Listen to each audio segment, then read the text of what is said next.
We are living in a very interesting economic time today, perhaps the most difficult and challenging economic time of our history.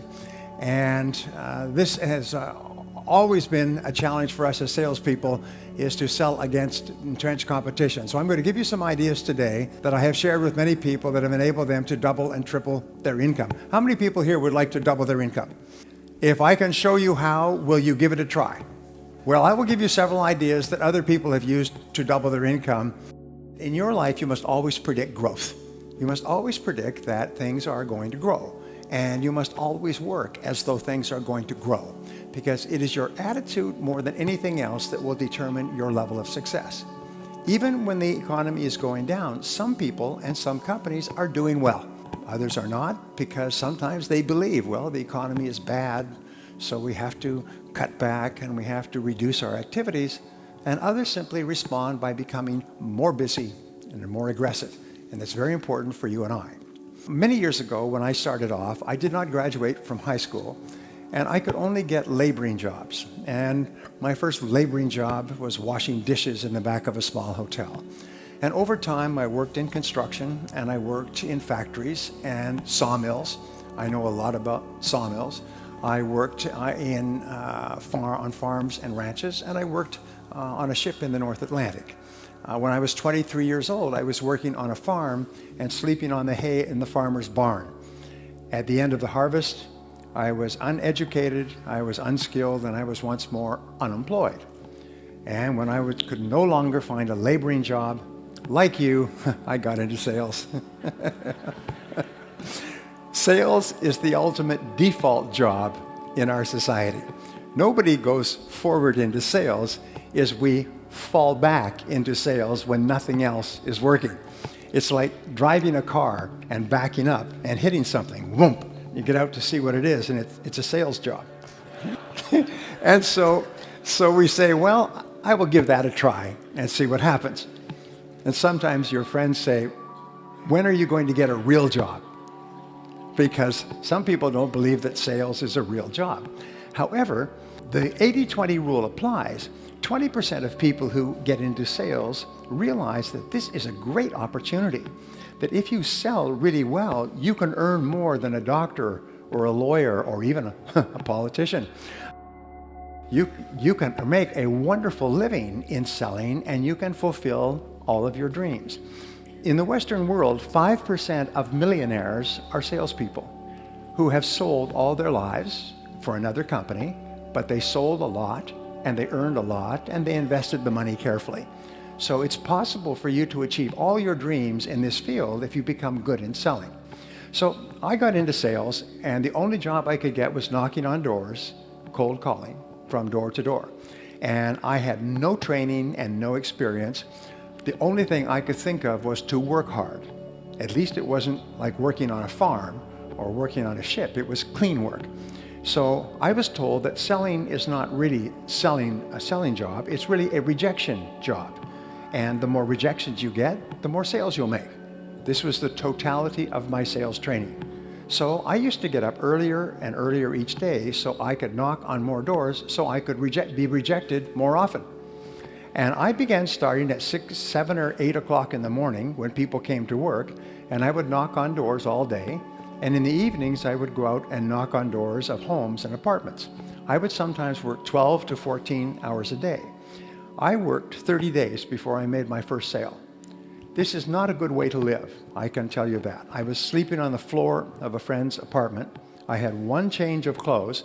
I would have to wash out my shirt in the sink at night. I had one tie which came off and clicked back on, and one pair of shoes which were too big for me. So when I walked, it was like walking with swim fins. Ka-plop, ka-plop, ka-flop, ka-flop. And I had to lean forward so my shoes didn't fall off.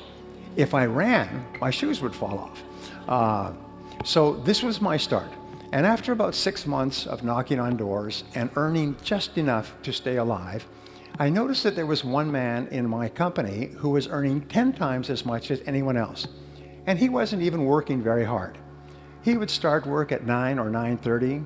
He would go out, or a client would come into the office, or he would go out and visit a client. He would have lunch with another prospective customer.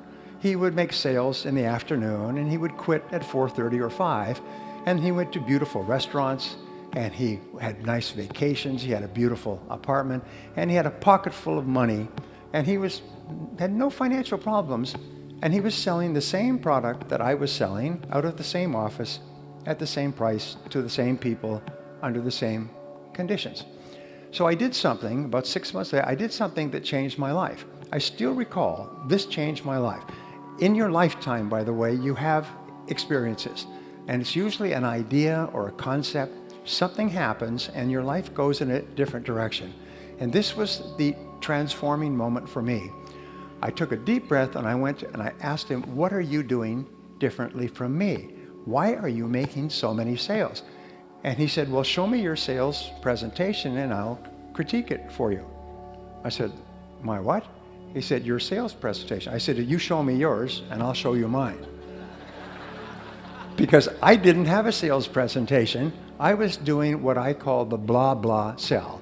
I would find a prospect and go blah, blah, blah, blah, blah, until they would start looking at their watch and looking away and say, thank you very much for coming in. Let me think about it. Call me back next year, maybe, or leave me some information.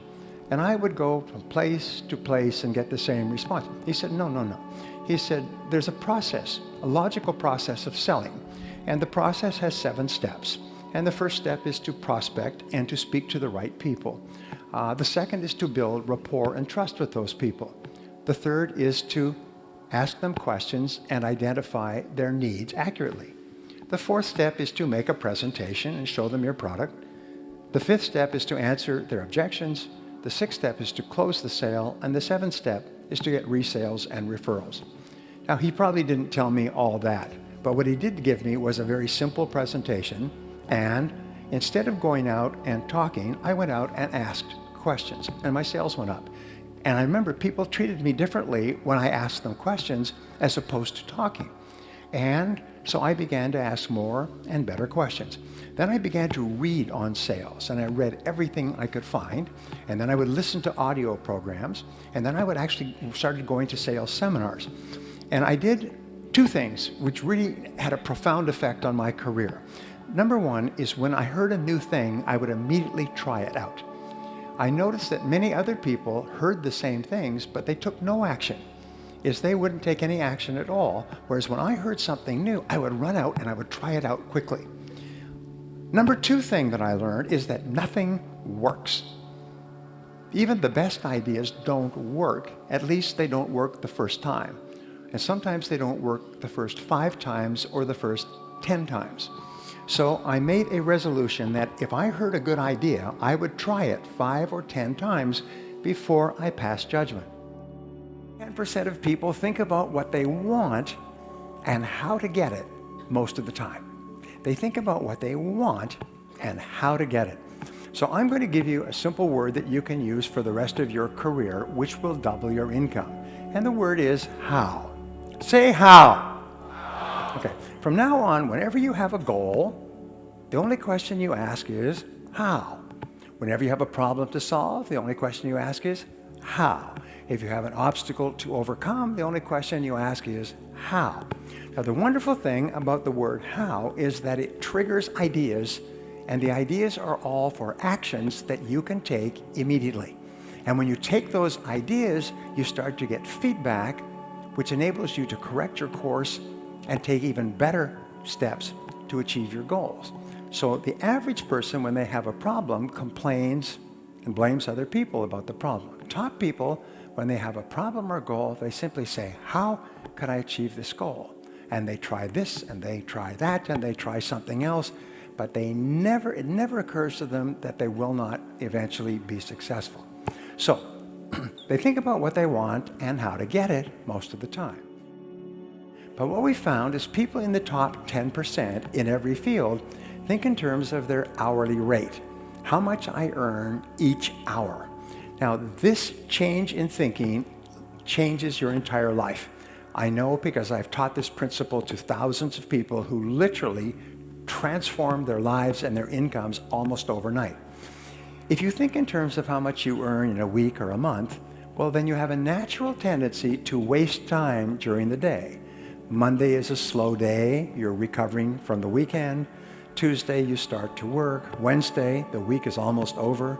Thursday, you start to slow down. And now it's Friday. Who gets anything done on Friday? We'll do it on Monday. And so people's ability to produce drops. And since 80% of the population thinks like this, if you're not careful, you'll find you are surrounded by people who waste time.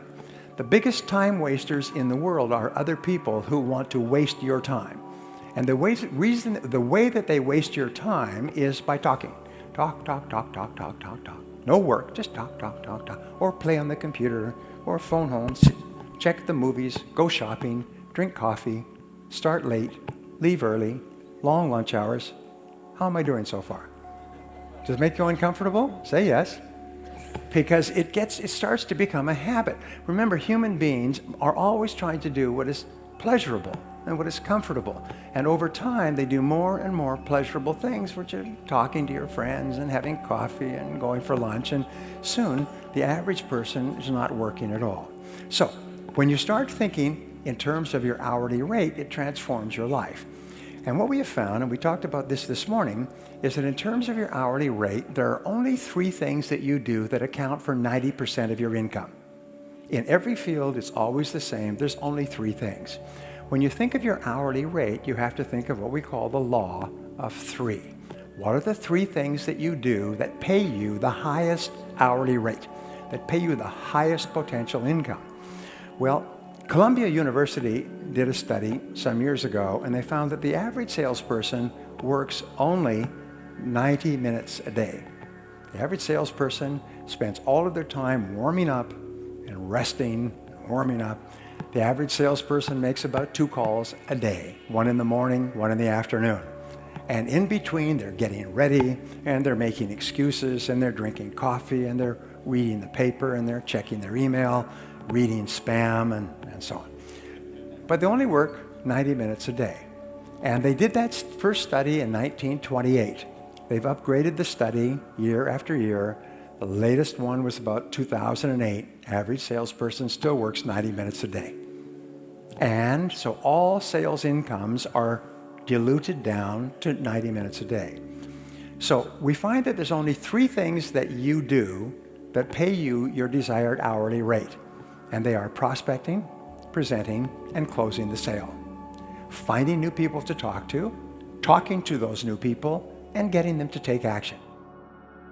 I was working for a large company at the beginning of this recession, and they said, we're bringing you into our annual convention to talk to our 350 salespeople, national company. And I asked them a lot of questions, which I do. And one of the questions was, what are your feelings about business for the coming year? They say, our business will be down by about 30% this year because of the recession. I said, well, why don't you set a goal to increase your business by 30%? They said, no, that's not possible. Don't you read the newspapers? We are in advertising. Business is down, and business is going to be slow, and we're adjusting to that. I said, well, you know your salespeople only work 90 minutes a day. Why don't you just get them to work 3 hours a day, and you can increase your sales rather than decrease your sales? And he said, no, that's not true.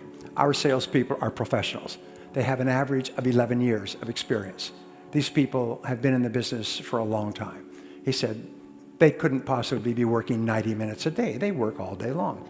I said, no, they only work 90 minutes a day. So this is not a good way to start a business relationship. So he said, I've never heard that number. I said, well, unfortunately, it's true. I said, I have a suggestion for you. At this seminar, why don't we hand out stopwatches to all the salespeople, and I'll explain this principle, and then we'll track their workday. So at the seminar, I introduced them to a stopwatch. It costs maybe 5 or 10 euros, and I got them to agree that for the next month, every salesperson, when they went in to see a prospect, they would click on the stopwatch, and when they went out, they'd click it off, and they'd just keep clicking it, and it would keep adding up. At the end of a day, they could see how many minutes they'd spent with customers.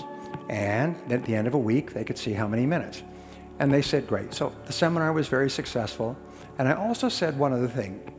to this group. I said, you know that 80 or 90% of your prospective customers have never heard of you. They do not know that you exist. They do not know that your product or service can help them. They have no idea.